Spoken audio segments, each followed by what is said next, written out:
आज की वीडियो में हमारे पास क्वेश्चन है using a theorem find out the value of the given condition. So सबसे पहले जो कंडीशन है उसको हाईलाइट कर लेंगे। If X is equal to 4y divided by y plus Z, या फिर इसको ऐसे भी लिख सकते हैं X is equal to 2y into 2z divided by y plus Z, और इसको अगर रीअरेंज करें तो x by 2y is equal to 2z divided by y plus Z की फॉर्म में भी लिख सकते हैं। सो थ्योरम को अप्लाई करने से हमारे पास क्या आएगा, इसी कंडीशन पे x plus 2y divided by x minus 2y, यानी कि x में हमने जो है डिन्यूमिनेटर को ऐड भी किया और सब्ट्रैक्ट भी किया, ठीक है, on the left hand side. इसी तरह से राइट साइड पे आपके पास 2z आ रहा है, ठीक है, तो 2z प्लस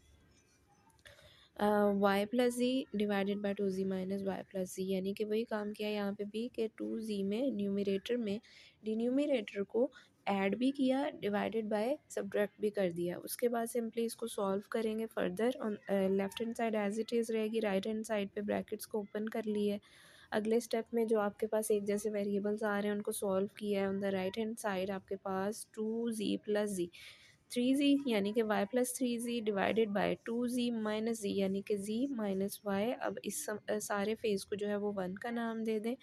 अब देखें x is equal to 4yz divided by y plus Z, again इसी कंडीशन को आपने हाईलाइट करना है। उसी तरह से जो है वो थोड़ा सा इसको फर्दर आपने सिंप्लीफाई किया है, और अब हमने 2z को उठा के लेफ्ट हैंड साइड पे लेके आना है डिवीजन वाले एस्पेक्ट में। So x by 2z is equal to 2y by y plus Z. Again उसी थ्योरम को आप लोग जो है वो अप्लाई कर रहे हैं, x plus 2z divided bye x minus 2z, यानी कि वही काम किया यहाँ पे भी, प्लस उसी चीज़ को डिनोमिनेटर को ऐड भी किया ऊपर वाले में और उसी चीज़ को सब्ट्रैक्ट भी किया। On the right hand side वही काम किया, 2y plus y plus ji divided by 2y minus Y plus z, ठीक है, ब्रैकेट्स ओपन कर लिए हैं, एक जैसे वेरिएबल्स को ऐड किया है।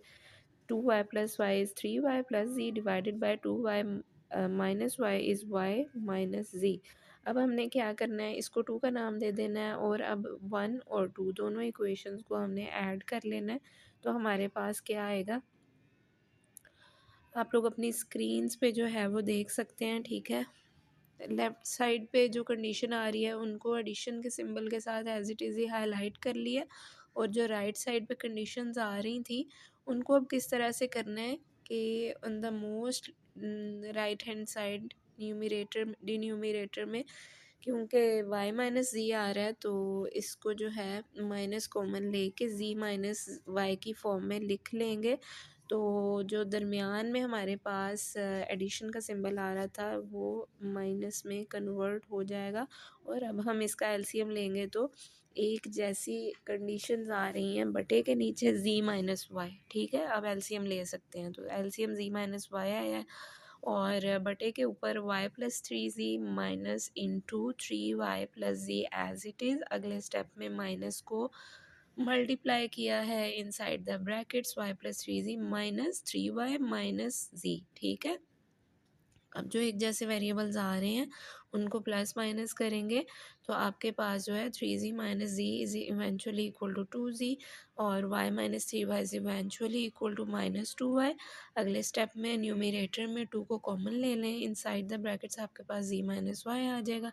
ऊपर नीचे क्योंकि एक जैसी ही कंडीशन आ रही है तो वो आपस में क्रॉस हो जाएंगी, और आपके पास क्या बचेगा, 2, and that is the value for x plus 2y divided by x minus 2y plus x plus 2z divided by x minus 2z। तो यही वो चीज़ है जो हमने फाइंड आउट करनी थी इन अ केस जब आपके पास x जो है वो 4yz divided by y plus z है। सो बेसिकली आप लोगों ने हाईलाइट किसको करना है, x is equal to 4yz divided by y plus z को।